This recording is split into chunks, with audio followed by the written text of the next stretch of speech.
Mark, I'll get to you. what's the U.S. position towards the situation in Manbij in Syria? The American flag is flying there. There are more American troops in the area, and Turkey is threatening to enter the city, and the regime is preparing to go to the city too. Sure.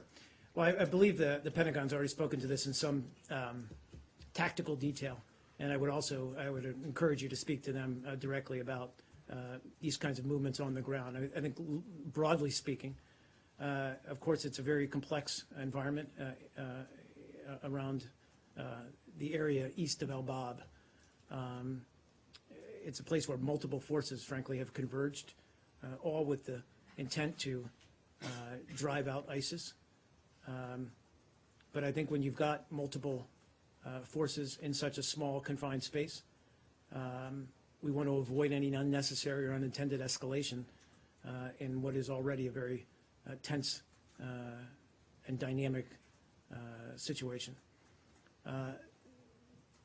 So we are sending a message to all forces that are there on the ground to remain focused on the counter-ISIS fight and concentrate their efforts on defeating ISIS and not towards other objectives that may detract from the coalition's ongoing campaign. So we want to keep the focus on the stated intent to destroy ISIS.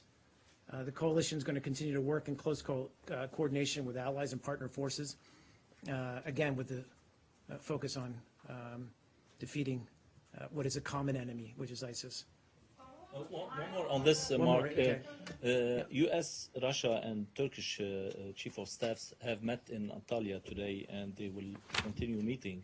Is there a new coordination between the U.S. and Russia on the fight against ISIS and on the situation in Syria? Right, you're talking about a meeting today, not sure what the date was, but between Joint Chiefs of Staff General Dunford, and he met with Chief of Russian General Staff,